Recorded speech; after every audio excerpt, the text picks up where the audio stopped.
I never believed in ghosts, not when my grandmother swore she saw my grandfather standing at the foot of her bed 3 days after his funeral. Not when my college roommate refused to sleep without the lights on after visiting some supposedly haunted asylum. Not until I took that security job at Oakwood Cemetery. The interview was weird from the start. The manager barely looked at my resume, just asked if I was comfortable working alone, and if I scared easily, I laughed and said no. He didn't laugh back, just slid the paperwork across his desk and told me to start that night. The pay was almost double what I'd make anywhere else. All I had to do was walk around with a flashlight for 8 hours, lock the gates, make sure nobody broke in. Easy money, right? That's what I thought on my first night. My supervisor, Frank, met me at the entrance just as the sun was setting. He was older than I expected, maybe 70, with deep lines carved into his face, like someone had spent years etching worry into his skin. His uniform hung loose on his frame, like he'd lost weight recently. A lot of weight. He walked fast through the cemetery, his keys jangling against his hip. With every step, I noticed his hands. They trembled when he pointed out the boundaries, the old section, the maintenance shed. "You'll be fine if you follow the rules," he said, not looking at me. His eyes kept darting to the rows of headstones, disappearing into the growing darkness. "Rules?" He stopped walking, turned to face me. "Stay on the paths. The paved ones, the concrete ones, doesn't matter. Just don't step on the grass after midnight. Don't walk between the graves." I waited for him to smile, to tell me he was messing with the new guy. He didn't smile. "And if you hear your name," he paused, swallowing hard, "don't answer, no matter how many times they call, no matter whose voice it sounds like." "They? Who's they?" But Frank was already walking away, faster now, almost jogging toward the parking lot. I called after him, but he didn't turn around. Didn't even slow down, just got in his car and drove off, his taillights disappearing down the road like he couldn't get away fast enough. I stood there at the gates as the last light bled from the sky, watching the shadows stretch long and dark between the headstones. The cemetery felt different than it had during the interview, bigger, emptier, like the darkness went on forever. I shook it off and headed to the small office near the entrance. Just nerves. First night jitters. The first few hours were fine, boring even. I walked the paths with my flashlight, the beam cutting through the darkness in a thin, useless line that somehow made everything beyond it seem darker. I checked the gates, locked. Walked past rows of headstones, some new and polished, others so old the names had worn away to nothing. The office was small, a desk, a chair, a coffee maker that looked like it was from the 1980s. A metal bat leaning in the corner that Frank said was for emergencies. I didn't ask what kind of emergencies. I made myself some coffee around 11. Sat down, scrolled through my phone. Nothing scary at all. Then midnight hit. The change was instant. The temperature dropped so fast I gasped. 1 second I was comfortable, maybe even a little warm from the coffee. The next, my breath misted in front of my face in thick white clouds. The coffee in my cup stopped steaming, just went cold and still, like something had sucked the heat right out of it. The fluorescent lights in the office flickered, once, twice, then steadied, but dimmer now, buzzing with a sound that felt wrong somehow. Too loud, too irregular. And then I heard it, a scraping sound, like metal dragging across stone slow, deliberate. It came from somewhere deep in the cemetery, past the old section where the graves dated back to the 1800s. I should have stayed in the office.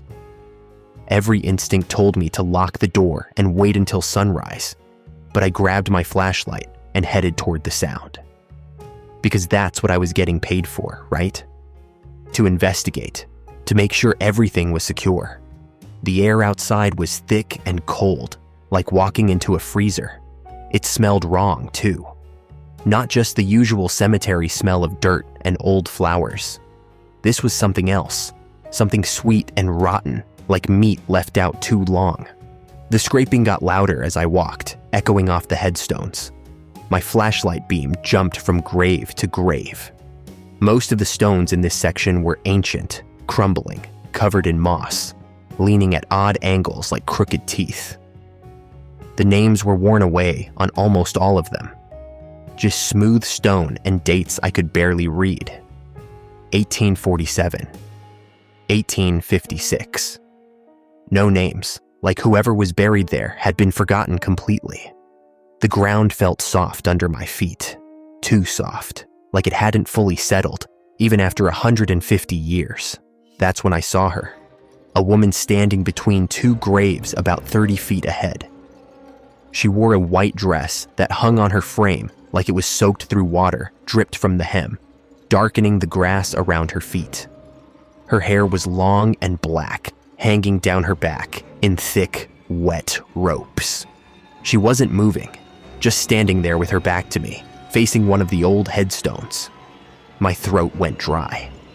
"Hey!" I called out, trying to sound official, in control. "Cemetery's closed. You need to leave." She didn't move, didn't even flinch. I walked closer, my heart hammering against my ribs. The scraping sound had stopped. Everything had gone completely silent. No wind, no crickets, nothing. "Ma'am?" My voice cracked. She turned her head. Not her body, just her head. It twisted slowly, unnaturally, rotating further than any human neck should bend. I heard it, the wet pop of joints separating, the crackle of vertebrae grinding together. It kept turning past 90 degrees, past 120, until she was looking directly at me with her head facing completely backward. And I saw her face. There was nothing there. No eyes, no mouth, no nose. Just smooth, pale skin stretched tight over bone, where her features should have been. Like someone had taken an eraser and wiped away everything that made her human. My flashlight slipped from my hand. I ran. Branches whipped at my face. My boots pounded against the path. Behind me, I heard footsteps. Not running, walking. Steady, patient footsteps on wet grass that somehow kept pace with me, no matter how fast I moved. And then I heard my name. Marcus. It came from right behind me. A whisper that sounded like wind through a tunnel, hollow, empty. "Marcus, stop." I didn't stop. I ran harder, my lungs burning, my legs screaming. The office came into view, and I sprinted the last 20 feet. I hit the door hard, fumbled with the handle, threw myself inside, and slammed it shut. My hands shook so badly I could barely turn the lock. I pulled out my phone. No signal. The bars were gone, replaced by a little "no service" message that made my stomach drop. The footsteps stopped outside the door. Then came the humming, low, soft, no melody, just a single droning note that made my teeth ache and my head pound.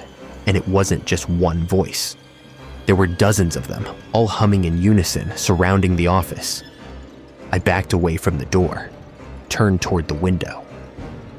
She was there, pressed against the glass, that blank face inches from mine. Her hands were splayed against the window, gray, withered, with nails like talons. Black dirt was packed underneath them, like she'd clawed her way up through 6 feet of earth. She raised one hand slowly and dragged it down the window. That scraping sound. Metal on glass. Except she didn't have metal.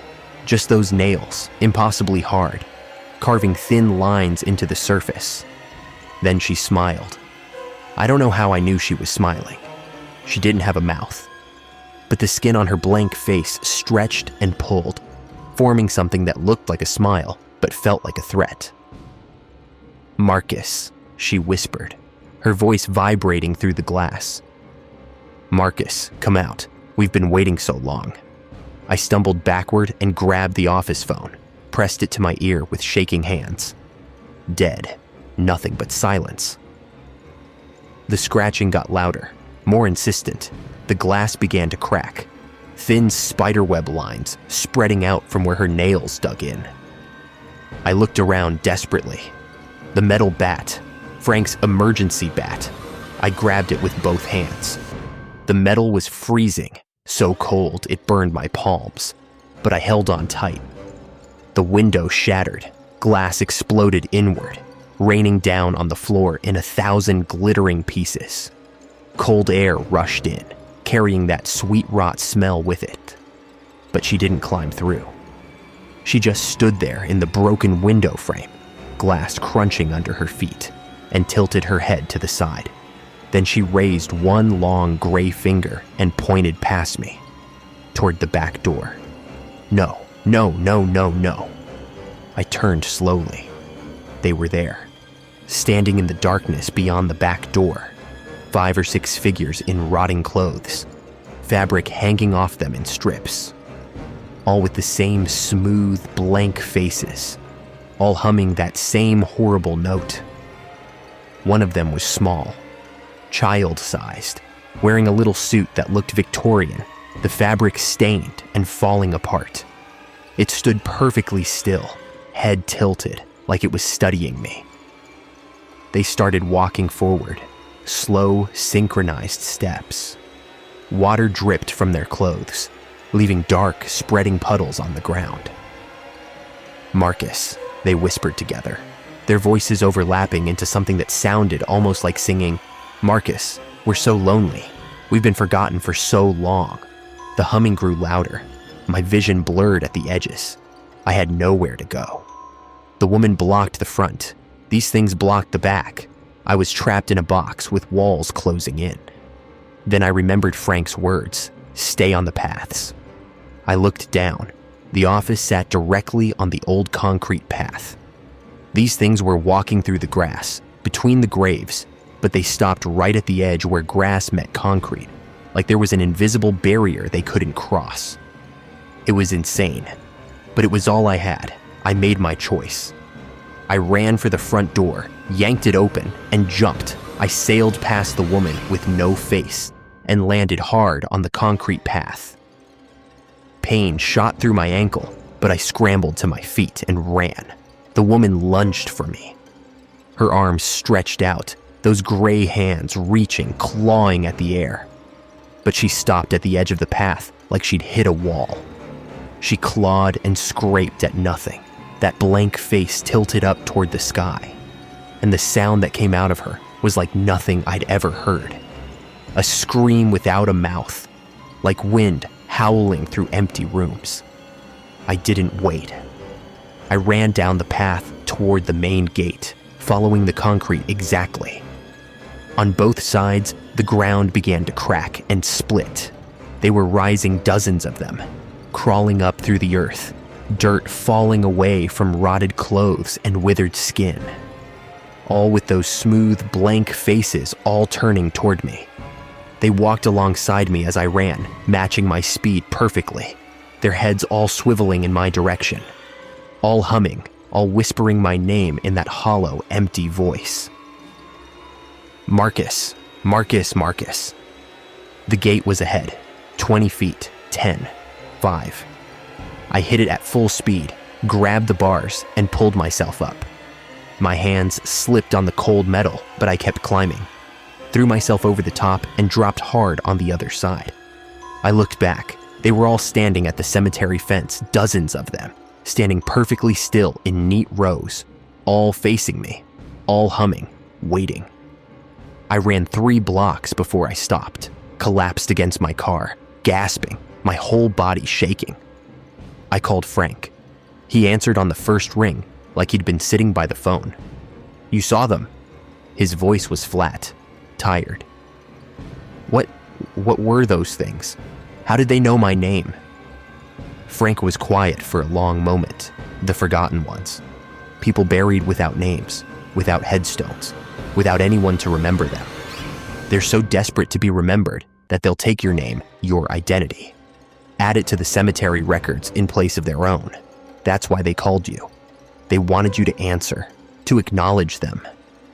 "Why didn't you warn me?" My voice came out harsh, angry. "Would you have believed me?" He paused.